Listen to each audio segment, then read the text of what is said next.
Halo semuanya, selamat datang lagi di channel saya dan pada kesempatan kali ini kita akan membahas mengenai statistika lagi dan kali ini pada kesempatan ini kita akan membahas mengenai uji T dalam statistika. Nah, uji T ini merupakan salah satu dasar pengelolaan data atau pengelolaan data dalam sebuah penelitian. Nah, fungsi uji T ini adalah untuk mengetahui seberapa besar atau seberapa signifikan perbedaan rata-rata dari sampel yang akan kita uji nanti. Contoh, saya melakukan survei terhadap tingkat kepuasan produk ayam KFC dan ayam McD pada 100 orang. Nah, dari 100 orang tersebut menyatakan produk KFC lebih enak daripada produk McD. Dari kedua brand tersebut, kita memperoleh nilai rata-rata 90,5 untuk KFC dan 89 untuk McD. Nah, untuk mengetahui apakah nilai kedua rata-rata ini signifikan atau tidak, untuk itu kita bisa uji menggunakan uji T. Nah, sebelum masuk lebih dalam, saya akan menjelaskan terlebih dahulu dalam uji T ini terdapat sampel dan populasi. Nah, pada kasus di atas survei ini, populasinya adalah seluruh orang yang atau seluruh konsumen dari KFC dan McD.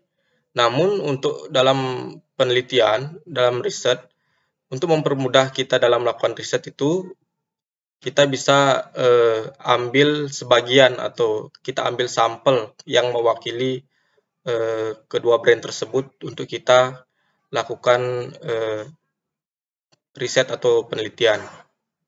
Nah, dalam uji T itu ada dua jenis sampel. Yang pertama yaitu sampel tak bebas dan yang kedua tuh sampel bebas. Maksudnya yaitu dalam uji T ini yang menggunakan sampel tak bebas itu, maka sampel yang digunakan itu adalah sampel yang sama. Maksudnya adalah orang-orangnya sama.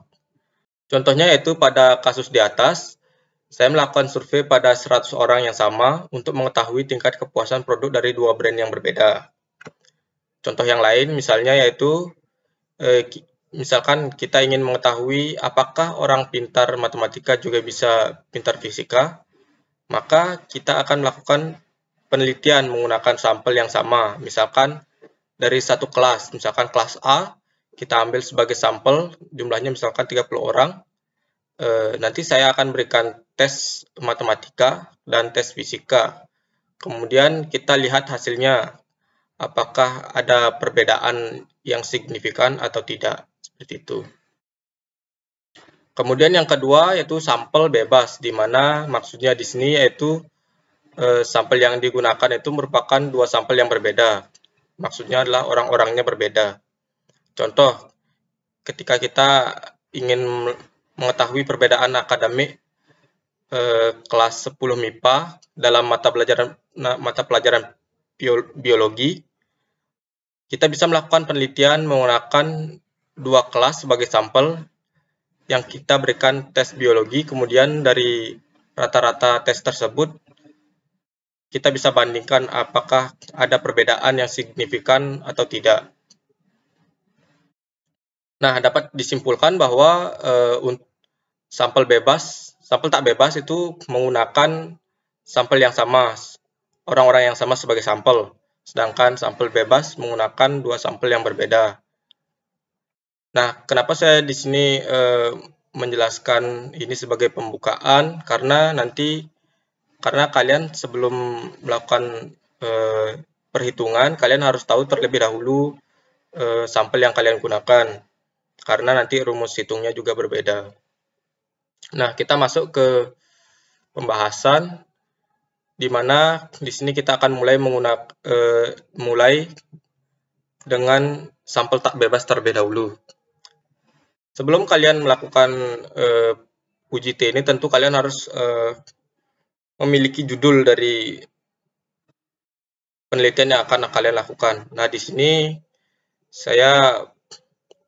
judul saya itu menguji penerapan media pembelajaran trainer instalasi penerangan listrik Info Portable pada mata kuliah dasar instalasi listrik di program studi pendidikan teknik elektro. Nah, kalian bisa sesuaikan dengan judul pada konsentrasi kalian masing-masing. Setelah kita menemukan judul, kita harus memiliki hipotesis terhadap judul yang kita miliki. Nah, dari judul yang saya ambil di sini, saya memiliki hipotesis bahwa akan terdapat perbedaan rata-rata hasil belajar yang signifikan antara sebelum dan sesudah diajar menggunakan media pembelajaran info portable. Maka bisa kita tulis di sini bahwa hipotesis penelitian kita yaitu akan terdapat perbedaan hasil belajar antara sebelum dan sesudah menggunakan media pembelajaran info portable. Kemudian dalam pengujian ini juga terdapat hipotesis statistik. Nah, dalam hipotesis statistik ini ada dua, yaitu H0 dan H1. H0 ini menyatakan rata-rata tidak terdapat perbedaan rata-rata, yaitu di mana di sini rata-rata A dan rata-rata B itu sama. Sedangkan H1 ini yang menyatakan bahwa terdapat perbedaan rata-rata antara rata-rata 1 dengan rata-rata 2. Di mana dalam hipotesis penelitian saya menyatakan bahwa terdapat perbedaan rata-rata, maka hipotesis penelitian saya itu jatuh pada H1. Lanjut. Nah, di sini kondisionalnya dalam penelitian ini dilakukan pada mahasiswa S1 Pendidikan Teknik Elektro semester 4 yang berjumlah 32 orang. Sebelum melakukan penerapan media pembelajaran ini, mahasiswa itu diberikan pretest. Kemudian untuk mengetahui seberapa jauh pengetahuan mereka terhadap mata kuliah yang diajarkan. Kemudian mahasiswa diberikan pembelajaran dengan menggunakan media pembelajaran info portable ini. Nah, setelah itu mahasiswa diberikan post-test lagi untuk mengetahui apakah ada pengaruh dari penerapan media pembelajaran ini terhadap hasil belajar mahasiswa. Nah, setelah itu diperoleh hasil belajar sebagai berikut. Sebenarnya hasil belajar ini merupakan hasil belajar rekaan saja atau fiktif. Nilainya saya rangkai seperti ini. Nah, ada 32 mahasiswa, totalnya ada 32 mahasiswa. Dan nilainya beragam seperti ini. Nah, kemudian rata-rata dari pretest, rata-ratanya adalah 6,53. Dan setelah diberikan pembelajaran menggunakan media pembelajaran info portable, nilai rata-ratanya naik menjadi 8,19. Nah, dari sini memang kita sudah bisa lihat terdapat perbedaan rata-rata. Namun, untuk menguji apakah perbedaan rata-rata ini signifikan atau tidak, kita perlu melakukan uji T. Kemudian kita jabarkan nilainya seperti ini. Dari kolom ini merupakan kolom nilai X itu adalah pretest dan Y itu adalah post-test ya. Semoga dipahami. Nah, kolom yang pertama itu adalah nilai X dikurangi dengan rata-rata X.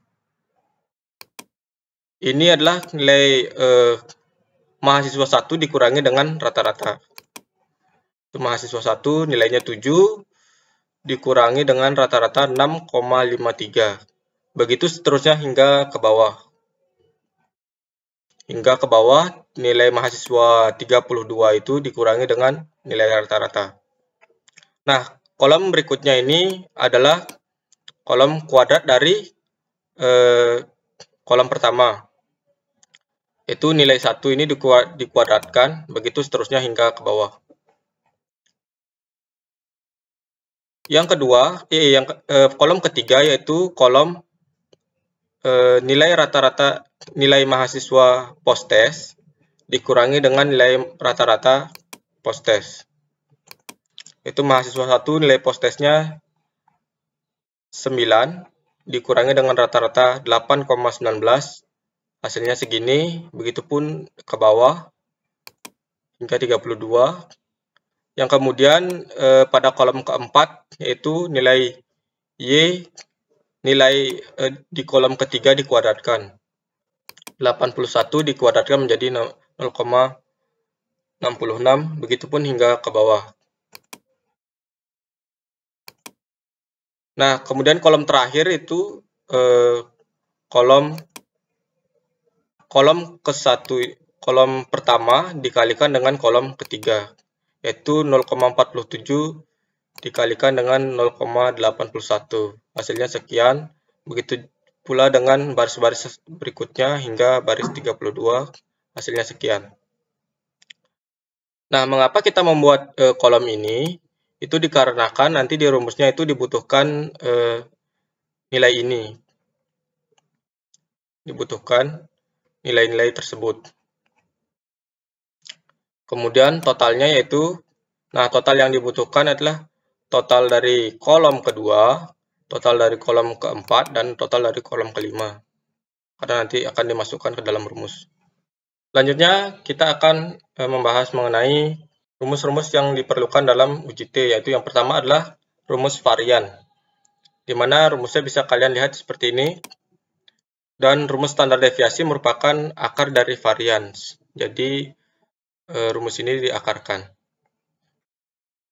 Nah, untuk varian 1, di mana varian 1 adalah pretest, di mana yang akan kita gunakan adalah nilai bagian X. Bisa dilihat di sini sudah dimasukkan rumusnya.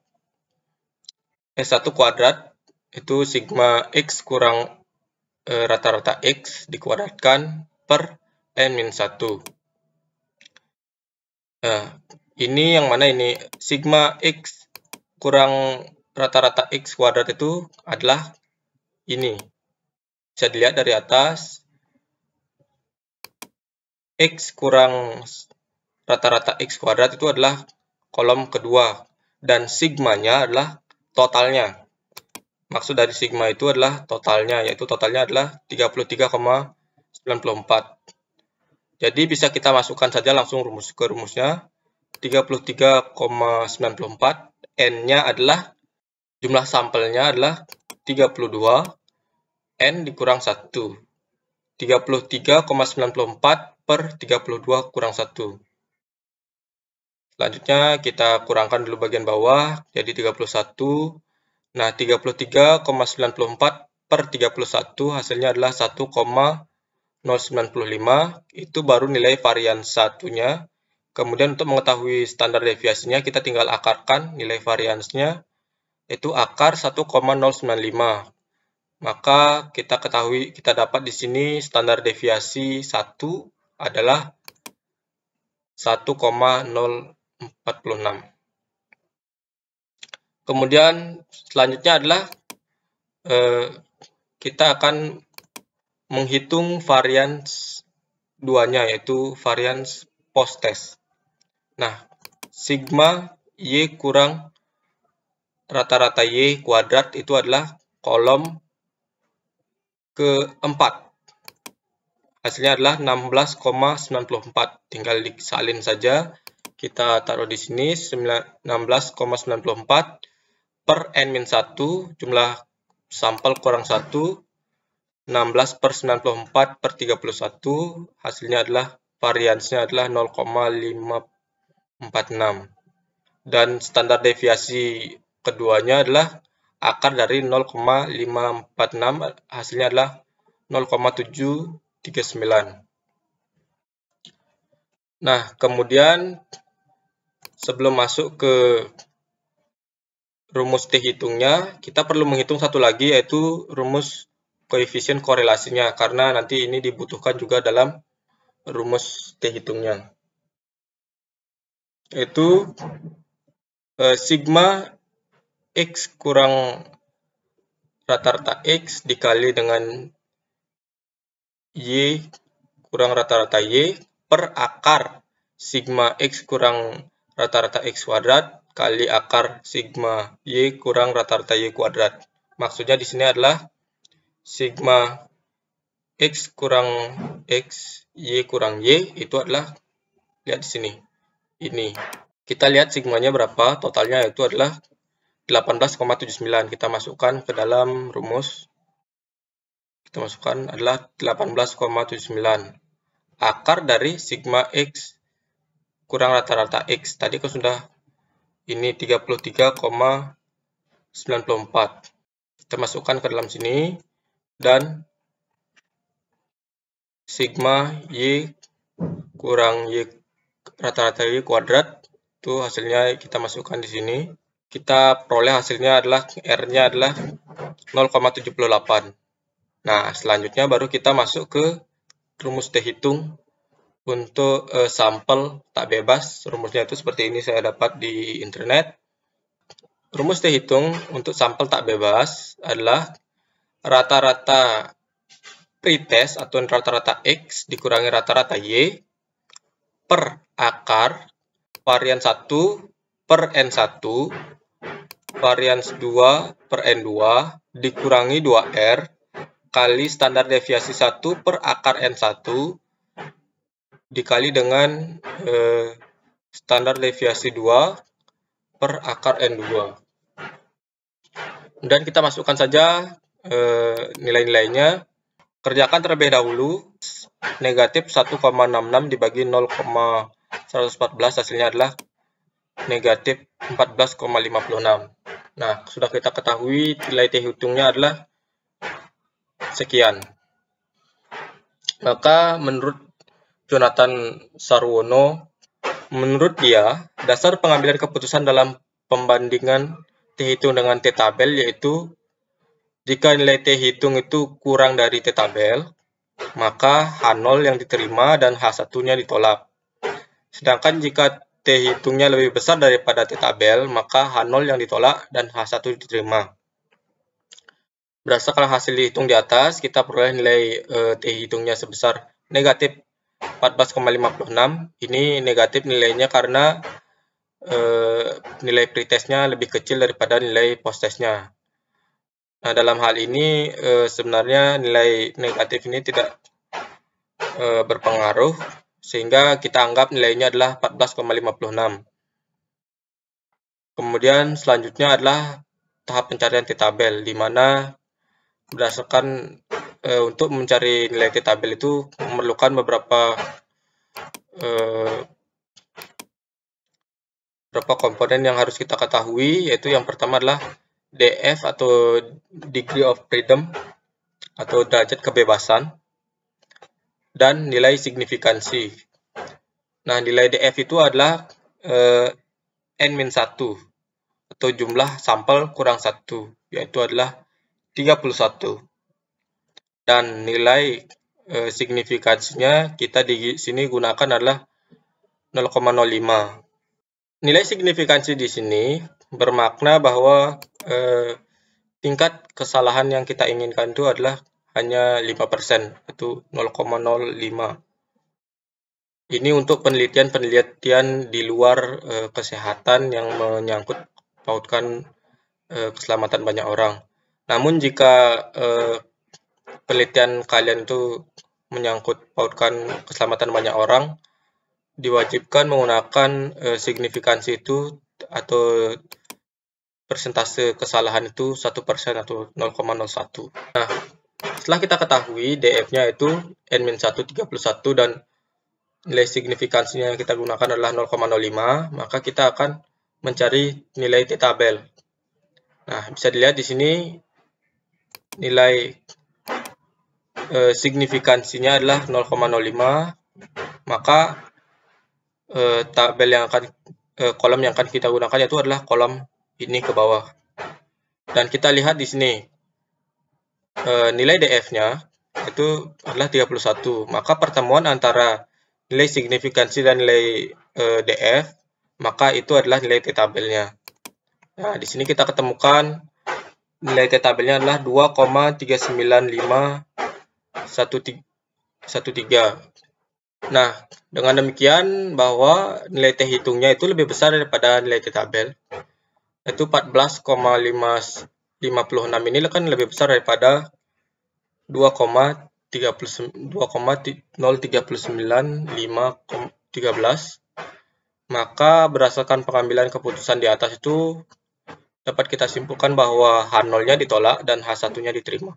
ada perbedaan signifikan gitu loh antara hasil belajar pretest dan post-test, yang artinya ada pengaruh yang signifikan antara sebelum dan sesudah menggunakan media pembelajaran Inbox Portable terhadap hasil belajar mata kuliah dasar-dasar instalasi penerangan listrik. Itu untuk sampel yang kita gunakan adalah sampel tak bebas. Kita akan lanjut ke sampel bebas. Nah, di sini UJT sampel bebas atau sampel independen. Nah, judul yang saya angkat di sini adalah saya ingin menguji penerapan metode belajar interaktif pada mata pelajaran matematika peminatan di kelas 10 MIPA SMA Negeri 3 Singaraja. Nah, saya berhipotesis bahwa nantinya akan terdapat perbedaan yang signifikan antara kelas yang diajar menggunakan metode interaktif dengan kelas yang diajar menggunakan metode konvensional. Selain hipotesis penelitian juga kan ada hipotesis statistik di mana H0 itu menyatakan tidak terdapat perbedaan rata-rata, sedangkan H1-nya menyatakan terdapat perbedaan rata-rata. Nah, dalam penelitian ini terdapat populasi yaitu siswa kelas 10 MIPA di SMA Negeri 3 Singaraja yang terdiri dari 4 kelas yaitu 10 MIPA 1, 10 MIPA 2, 10 MIPA 3, dan 10 MIPA 4. Totalnya populasinya adalah 120 siswa yang masing-masing terdiri dari 30 siswa. Nah, siswa MIPA 1 dan MIPA 2 saya pilih sebagai sampel penelitian saya, di mana kelas 10 MIPA 1 nanti akan diajar menggunakan metode interaktif. Ya, sebenarnya metode interaktif ini adalah metode fiktif saja sebenarnya, untuk membedakan nanti penelitiannya. Sedangkan 10 MIPA 2 itu diajar menggunakan metode konvensional, yaitu metode layaknya seperti biasa guru mengajar di kelas. Diperoleh hasil belajar dalam dua metode tersebut adalah sebagai berikut. Itu 10 MIPA 1 yang diajar menggunakan metode interaktif itu kita anggap sebagai X, dan 10 MIPA 2 yang diajar menggunakan metode konvensional kita anggap Y. Hasilnya adalah seperti ini. Ini juga nilai fiktif sebenarnya, ini ngarang-ngarang saja. Hasilnya seperti ini. Ya. Dan rata-ratanya adalah untuk 10 MIPA 1 itu hasilnya 8, dan rata-rata untuk 10 MIPA 2 hasilnya adalah 6,5. Sama seperti di atas, kita jabarkan, kita cari nilai X kurang rata-rata X, nilai X kurang rata-rata X kuadrat, Y kurang rata-rata Y kurang rata-rata Y kuadrat, Y kurang rata-rata X dikalikan dengan Y kurang rata-rata Y. Sama seperti tahap sebelumnya, kita pertama totalkan terlebih dahulu kolom kedua, kolom keempat, dan kolom kelima. Kemudian kita akan cari varians dan standar deviasi masing-masing variabel. Untuk standar rumus varian 1 itu sigma X kurang rata-rata X kuadrat dikurang N-1.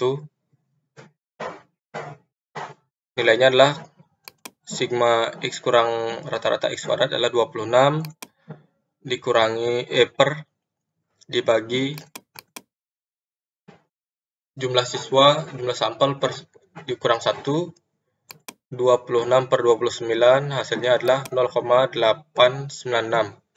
Dan standar deviasinya adalah akar dari 0,896, yaitu 0,946. Lanjut untuk variabel kedua.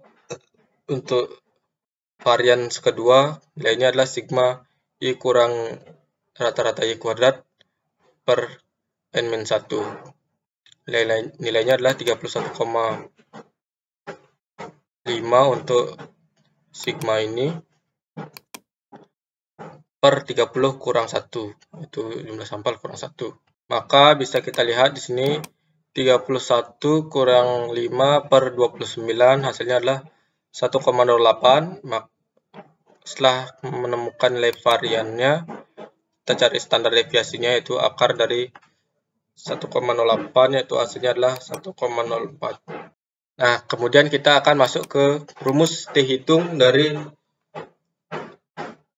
sampel bebas. Rumusnya adalah rata-rata X dikurangi rata-rata Y per akar sampel 1 dikurangi 1, jumlah sampel 1 dikurangi 1, dikalikan dengan varian 1, tambah jumlah sampel 2 dikurangi 1, dikali dengan varian 2, per jumlah sampel 1 ditambah jumlah sampel 2 dikurangi 2, karena di sini menggunakan 2 sampel, dikurangi 2. Dikali, setelah ini operasi ini dikerjakan, baru dikali dengan 1 per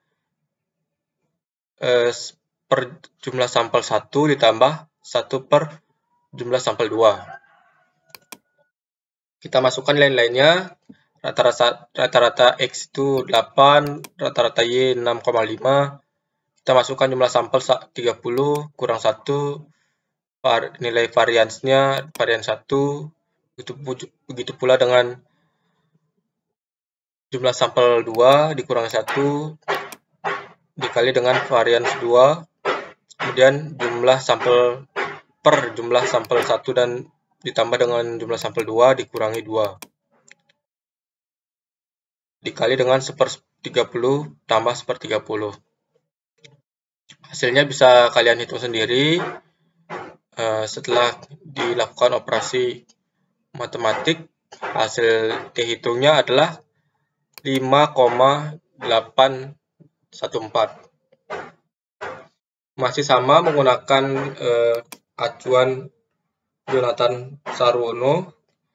Kita untuk pengambilan keputusan perbandingan T hitung dengan T tabel, yaitu jika nilai T hitung kurang dari T tabel, maka H0 diterima dan H1 ditolak.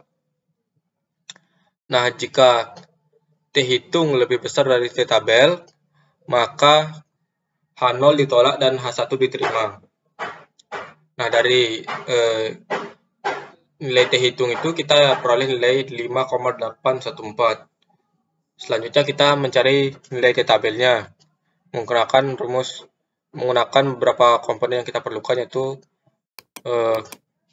signifikansi dan degree of freedom-nya, derajat kebebasannya. Nah, di sini untuk derajat kebebasannya itu adalah N1 tambah N2 dikurangi jumlah sampelnya, itu adalah 2 sampel, dikurangi 2,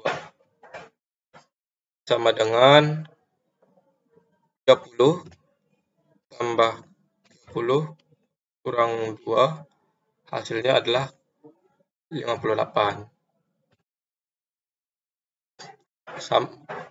Masih sama dengan penjelasan di atas, itu kita menggunakan signifikansi 0,05 karena penelitian kita bukan penelitian yang mempengaruhi keselamatan banyak orang. Dan nilai DF-nya adalah 58. Bisa dilihat di sini signifikansi 0,5 dan DF 58. Signifikansinya 0,05 dan derajat kebebasannya. So, kita lihat pertemuan dari nilai signifikansi dan derajat kebebasannya adalah 2,001717. Nah, dengan demikian bisa kita lihat nilai T hitung itu lebih besar daripada nilai T tabel, yaitu 5,814, lebih besar daripada 2,0.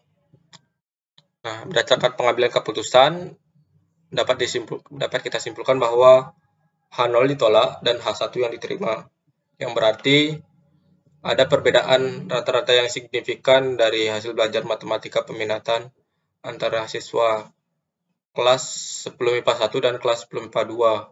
Atau dengan kata lain, penerapan metode pembelajaran interaktif dan pembelajaran metode konvensional itu menghasilkan hasil yang berbeda. Baik teman-teman, itulah yang bisa saya sampaikan pada kesempatan kali ini. Mohon maaf bila ada penjelasan yang masih belum bisa dimengerti, bisa kalian tulisan komentar atau pertanyaan-pertanyaan kalian di kolom komentar. Jika ada salah kata, saya mohon maaf sebesar-besarnya. Jangan lupa subscribe ya teman-teman. Terima kasih.